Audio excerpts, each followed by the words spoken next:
Bismillahirrahmanirrahim. Wa bihi nasta'in, amma ba'd. Respected guests, prominent teachers, and dear audience. Today, I am honored to deliver a speech on the topic of Waqf board. What is Waqf? Waqf is an Islamic endowment of property to be held in trust and used for a charitable or religious purposes. The term Waqf comes from the Arabic word meaning confinement or prohibitions. In simpler terms, it means dedicating property in the name of God for religious or charitable purposes. In Islam, just as worship and servitude to Allah hold special importance, so does helping others. That is why, along with the prayer and fasting, the commands for zakat and salaatul fitr are also given. If a person makes a mistake, there is room for compensation through financial expiation, meaning feeding the poor and clothing them. One form of charity is to temporarily fulfill the need of a needy person, like feeding a hungry person, providing clothes for someone who needs them. Another form is to do such an act of goodness that benefits many people and continues for a long time. Although both forms are acts of reward, but the second one carries more reward because the benefit reaches more people and lasts longer. The Messenger of Allah said, when a person dies, their deeds end, except for three cases. Sadaqah Jariyah, continuous charity, knowledge that benefits others, a righteous child who prays for them. Here, Sadaqah Jariyah refers to such an act done by a person that continues to benefit others even after their death, like contributing to the construction of mosques, educational institutions, publishing religious books, or doing any good deed for travelers and orphans. All such good deeds are included in Sadaqah Jariyah. Another form of Sadaqah Jariyah is Waqf, where the original asset is retained and its benefits are spent on the deserving as per the donor's wish. This shows the importance and reward of Waqf. Dear audience, it's clear that neither the property of donor remains with him after Waqf, nor does it belong to the trustee or those who benefit from it. The concept of Waqf in Islamic law is that it belongs directly to Allah. In Islam, not only worship is a rewarded act, but also serving humanity. Therefore, the scope of Waqf is very wide.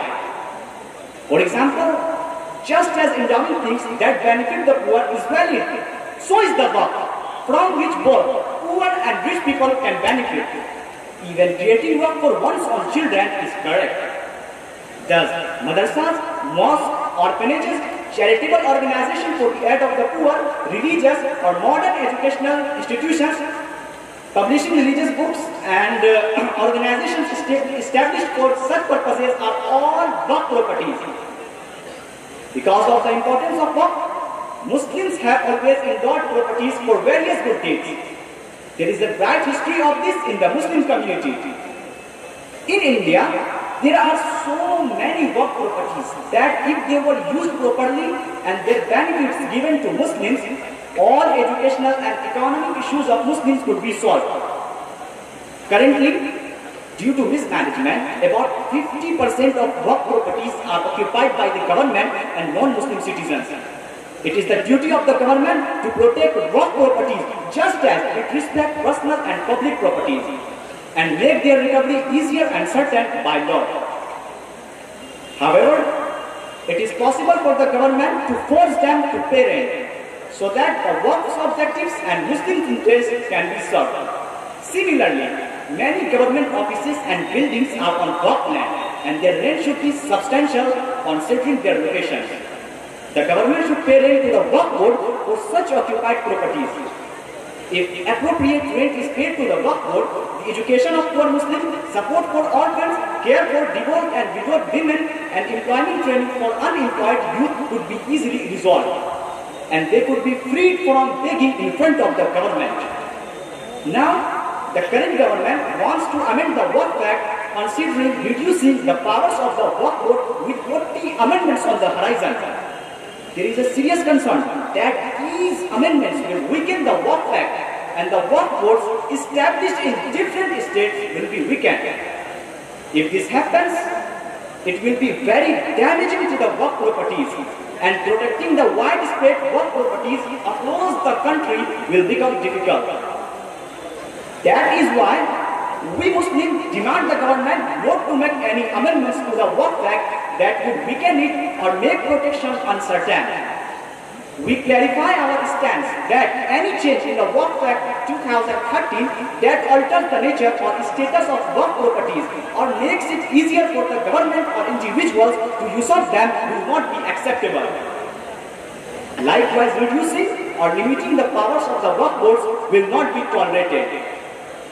And with this, I conclude my speech by saying we should wholeheartedly strive to protect the Waqf board, and I pray to Allah that He accepts our humble efforts. Ameen. Wa akhiru da'wana anil hamdulillahi rabbil alameen.